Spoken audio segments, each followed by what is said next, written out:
চোখে চোখ রেখে শুধুমাত্র ইয়া মুক্তাদিরু পড়লে কি হয়, কি লাভ হয়?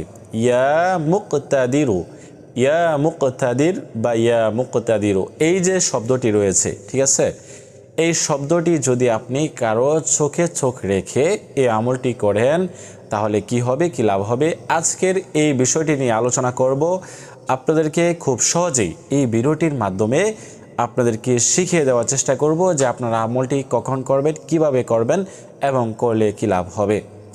সম্মানিত দিনী ভাই বোনেরা, নামাজ ছাড়া কোনো আমলই আল্লাহ তাআলার কাছে গ্রহণযোগ্য হয় না। সেজন্য আপনাদের কাছে অনুরোধ করব যে আপনারা অবশ্যই 5 ওয়াক্ত নামাজ আগে আদায় করবেন, তারপরে আপনারা আমল করবেন। তো যারা এই চ্যানেলে নতুন আসছেন, এখনও পর্যন্ত চ্যানেলটি সাবস্ক্রাইব করেন নাই, অবশ্যই চ্যানেলটি সাবস্ক্রাইব করে পাশে থাকবেন। এই চ্যানেলে আরও নতুন নতুন দোয়ার ভিডিও দেওয়া হবে ইনশাআল্লাহ। সম্মানিত দিনী ভাই বোনেরা, আজকের এই আলোচনাটি হচ্ছে বিশেষ একটি আলোচনা, সেটি হচ্ছে ইয়া মুক্তাদির। এই যে শব্দটি রয়েছে, এই শব্দটি আমাদেরকে প্রথমে শিখতে হবে সহি শুদ্ধ করে। ইয়া মুক্তাদির, ইয়া মুক্তাদিরও পাঠ করতে পারেন, ইয়া মুক্তাদিরও পাঠ করতে পারেন। তবে এখানে যে কফ আছে, এই কফের জায়গায় যদি আপনি কাফ পাঠ করেন তাহলে হবে না।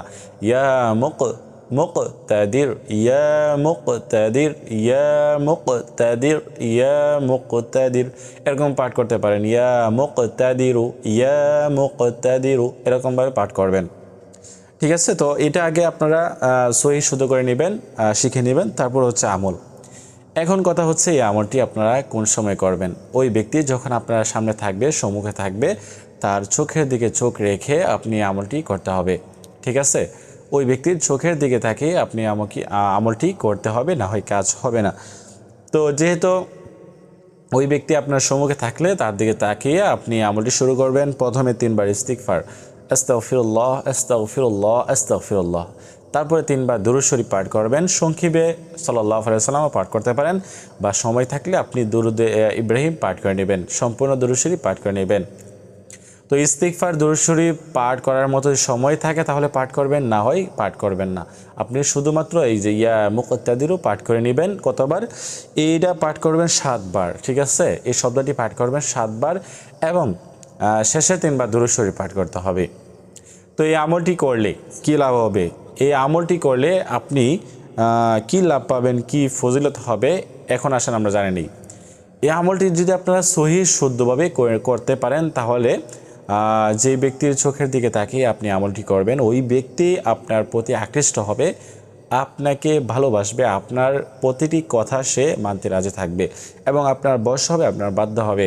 হ্যাঁ, যদি আপনি ওই ব্যক্তির দিকে তাকিয়ে বা সহি শুদ্ধভাবে আমলটি করতে পারেন।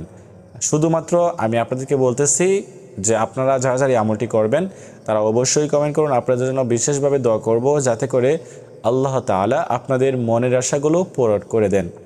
তো আজকের মতো এই পর্যন্তই। সকলে ভালো থাকুন, সুস্থ থাকুন। আল্লাহ হাফেজ।